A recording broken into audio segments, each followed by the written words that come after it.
কুত্তা তাড়াইতে যায় যদি নিজে কুত্তা হয়ে যান তাইলে তো আসলে কিছুই হইল না। কোটা বাতিল করে এখন আমি যদি কোটা বাতিল করার জন্য আমার একটা ফেস ভ্যালু আসছে দেখে আমি হচ্ছে গিয়ে নিজেই আবার সুবিধা ভোগ করি, তাহলে তো এটা আমার নৈতিকতার সাথে আর আমার দর্শনের সাথে সাংঘর্ষিক হয়ে যায়। যারা ক্ষমতায় বা যাদেরকে উপদেষ্টা সহকারী উপদেষ্টা করা হয়েছে এনাদেরকেও হয়তো সরকার ব্যবস্থা মানে সরকার সংগঠনের পর এনাদেরকে হয়তো বাতিল করে দেওয়া হবে, বা আমরা আসলে ছাত্রছাত্রী চাচ্ছি না যে আমরা প্রত্যক্ষভাবে উইদাউট কোনো কোয়ালিফিকেশন, উইদাউট কোনো এক্সামিনেশন, উইদাউট কোনো ভাইবা ক্ষমতায় আসতে আমি ব্যক্তিগতভাবে চাচ্ছি না, কারণ এটা আমার দর্শনের বিরুদ্ধে। তো আপনি কি এতে খুশি না যে আপনার দুইজন সহপাঠী তারা সরকারে গিয়েছে? অবশ্যই আমি খুশি, কিন্তু আমি চাইবো না যে তারা রাজনীতির সাথে জড়িয়ে যায়। এটা একটা পলিটিক্স। তাহলে কি আপনি বলছেন ছাত্র সমাজ পলিটিক্স থেকে দূরে থাকবে? হ্যাঁ, অবশ্যই দূরে থাকতে হবে। কেন্দ্রীয় রাজনীতি থাকুক, তার সাথে আমার কোনো সম্পর্ক নেই।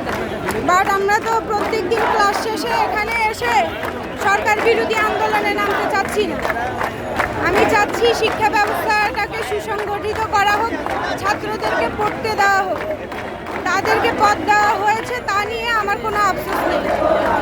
কিন্তু আমার কথা হলো আমরা যার জন্য এত যুদ্ধ করলাম তার থেকে হয়তো আমরা পিছিয়ে যাচ্ছি।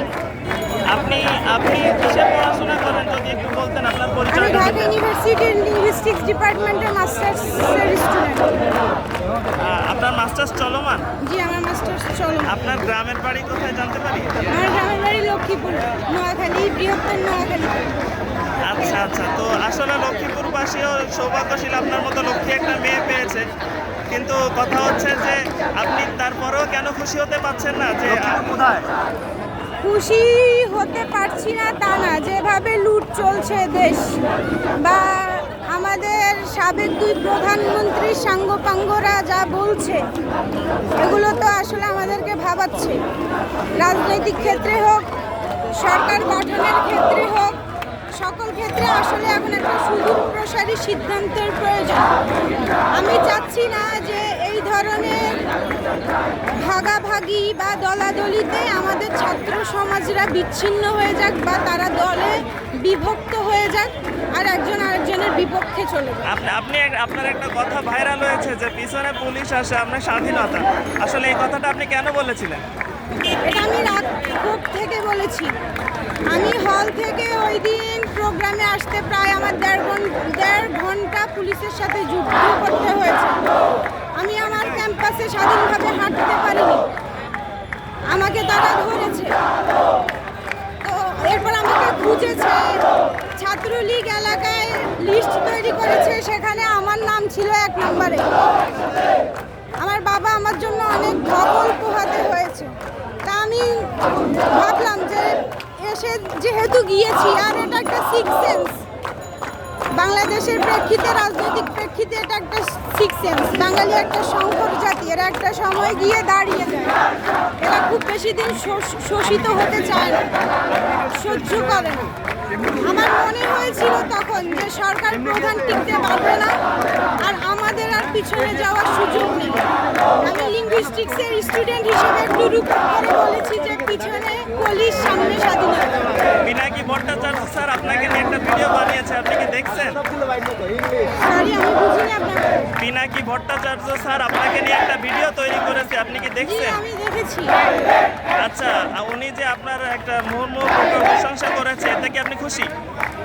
হ্যাঁ, আমি অবশ্যই খুশি, কিন্তু অত খুশি না। আমি একটু ঘর কোনো মানুষ, তো বই নিয়ে থাকতে পছন্দ করি, একটু ঘাটতাড়া লোক। আমার আসলে এগুলো নিয়ে আমার মাথা ব্যথা খুব কম। আমি ব্যক্তিগতভাবে এখন এই টার্গেট ফিল করেছি যে আমি ইনশাল্লাহ ভবিষ্যতে পড়াশোনা করেই, আমার মেধা দিয়েই দেশের কোনো রাষ্ট্রীয় পর্যায়ে আসব, এসে আমি আমার দেশের সেবা করব। That's it. এছাড়া আর আমি আসলে আমার ক্লাসরুমটাতে ফিরে যেতে চাই। স্বাধীনতা পাওয়ার জন্য ছাত্র সমাজের কি আরো কিছু করার প্রয়োজন কিনা? এখন সর্বপ্রথম সাবেক প্রধানমন্ত্রী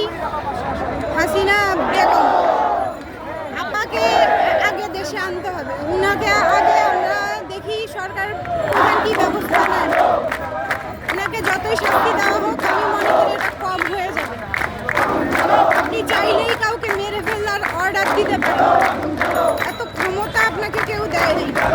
আর এত ক্ষমতা যদি আপনি নিজে নিজে নিয়ে থাকেন তাহলে ইতিহাস আপনার সামনে, কেউই টিকতে পারেনি। তো নতুন যে সরকার হয়েছে ডক্টর ইউনূস স্যারের নেতৃত্বে, এই সরকারে কি আপনি খুশি? অবশ্যই আমি খুশি। অসাধারণ একজন ব্যক্তি, অসাধারণ একজন ব্যক্তি। আর আমি খুবই আশাবাদী যে স্যার যদি চান তাহলে হয়তো বাংলাদেশ এবার ঘুরে দাঁড়াতে পারবে। তবে হতাশায় আছি ওই দিক দিয়ে যে বাংলাদেশ প্রচুর টাকা পাচার করেছে গত সরকারের আমলে, প্রচুর দেনে আমরা জর্জরিত, দেনায় আমরা জর্জরিত। এখান থেকে আমাদের উঠতে অনেক সময় লাগবে। আর আমি বলবো যে দেশবাসী যেন সাহায্য করে। অসংখ্য ধন্যবাদ আপু, আপনার জন্য শুভকামনা রইল। ধন্যবাদ।